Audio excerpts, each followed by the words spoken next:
When I was a kid, I always had this romantic idea of sailing the ocean. Big ships, open seas, visiting places in far-off distant lands.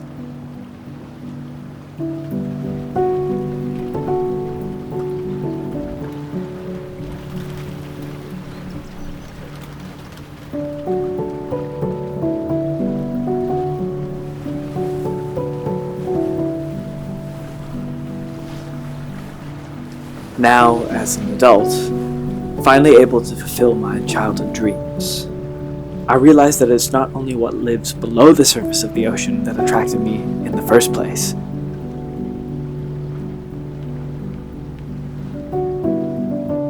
It's the combination of life on land, sea, and air that the ocean sustains that I now get to see firsthand.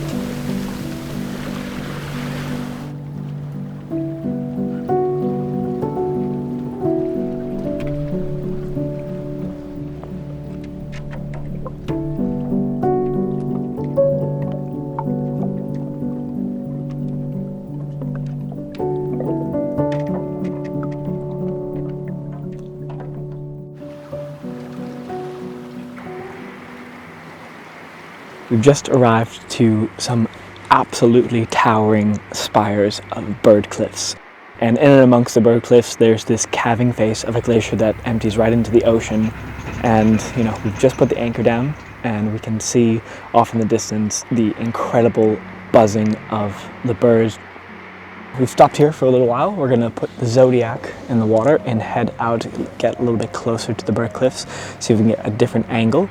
From the boat, I've been actually capturing a lot of different shots using the 70 to 200 and the 600, of course, being able to get in some really nice textures from the calving face of this glacier and the different textures of the snow filling in the crevasses.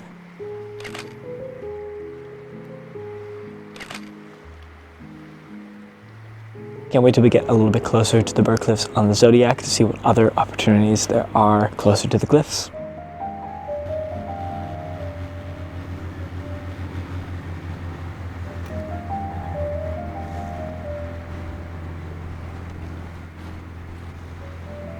Life at sea.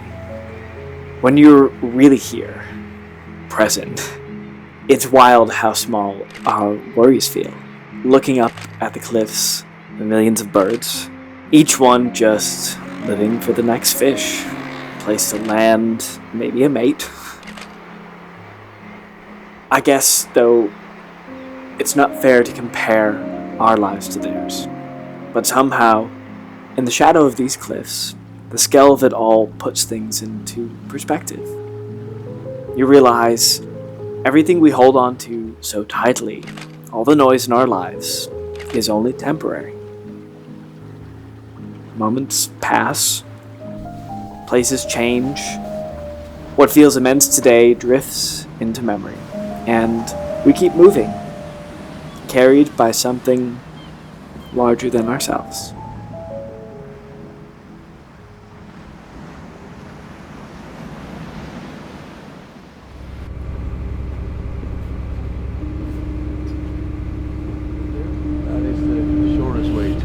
Okay.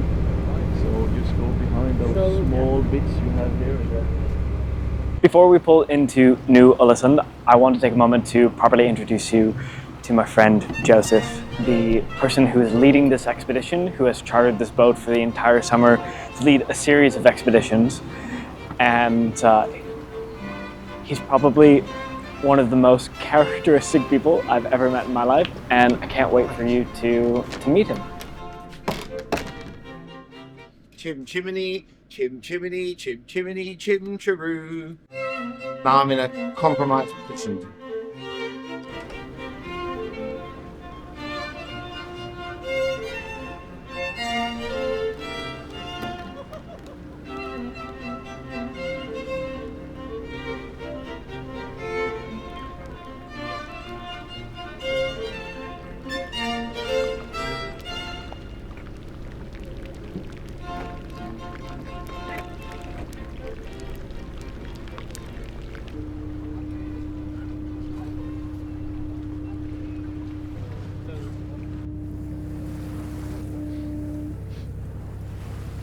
As we pulled in port here into New Olesen, I've been really inspired to capture some shots of the crew as they're setting up the rigging, and the way that the light is just dancing on the deck of the boat, and all the different textures and colors of the ropes, and the movement of the light and the blue sky and this like really amazing golden light.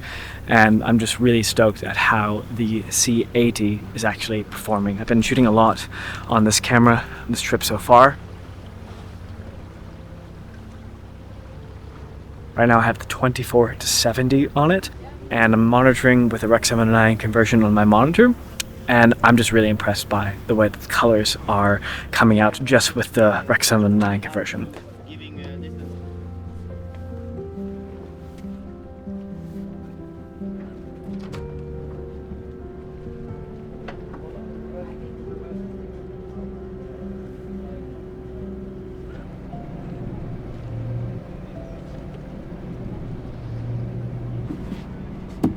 Because there is a polar bear with a calf in the area, so just now presently about a kilometer further in the fjord. Guess I'm bringing my camera. So we have to walk with rifles today to see the town and the museum as well.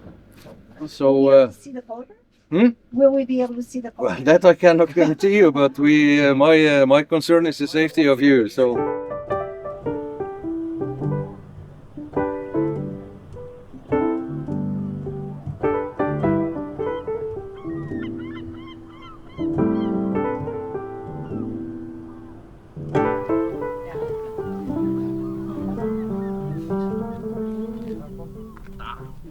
Everybody is gathered here on the edge of town in New Olesen because off in the distance there has been spotted 3 polar bears.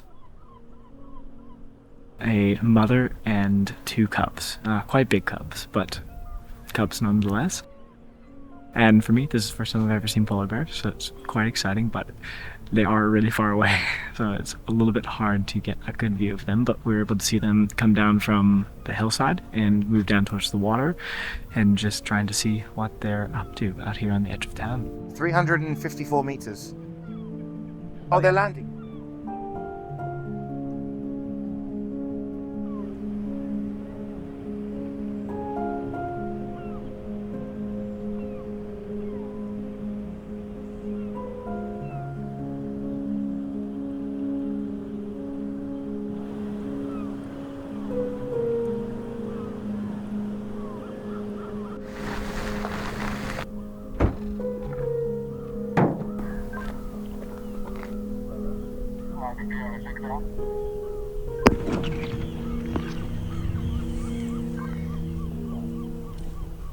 What is done in a situation like this? What do you mean? The flares didn't really work, did they? Yeah, they did. And, I mean, it was just close to this sort of pipe stretch, wasn't it? It rounded off. So now they're quite a lot further away. They are. I'll tell you how far away they are. 370 meters. Yeah. So it kind of worked, but and then obviously if they keep coming closer, then he would fire more directly at them.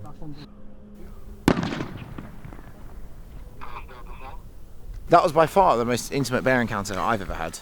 Yes. That was by a long way, because we always want to have a body of water or some piece of water in between us and the bears, whether it's a Zodiac or the vessel, and we want them on some land. But this is the first time I've ever been, and I know because we've been looking at the ranges. Yeah. We were 280 meters from the bears. And it's interesting to know that something like that doesn't really happen that often here, because they don't want to encourage the bears to feel comfortable by not scaring them off. So they don't have to come into town because they sort of know to stay away, but they were kind of strangely curious this time. Yeah, and it was really interesting to see that human-wildlife interaction and how people really live with the bears here. On land and out to sea again. Daylight shifting, weather changing, sails forever adjusting. It reminds me, out here, nothing stays still. The ocean teaches you to expect the unexpected. Anything can happen at any time.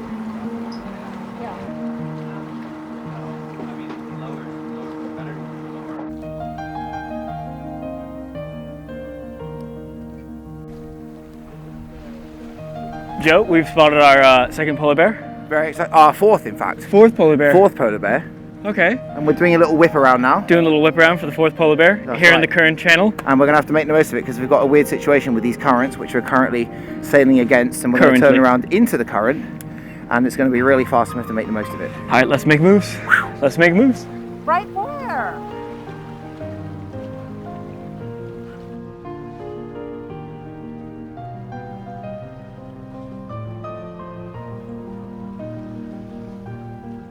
Coming around again. Wow, and all the icebergs all over here too.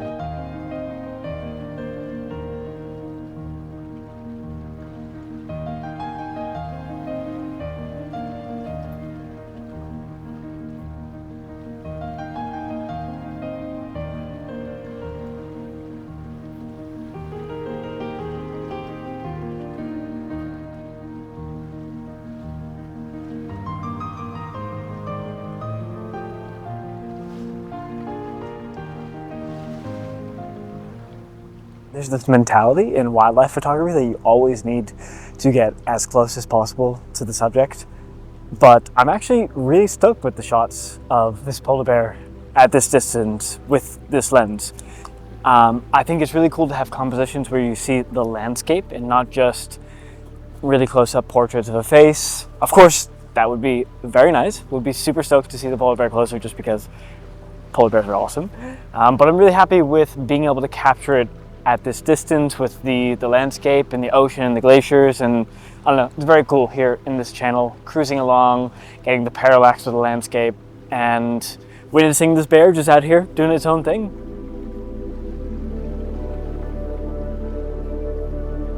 You know, out here I've really come to see, literally, that the ocean isn't just a childhood dream.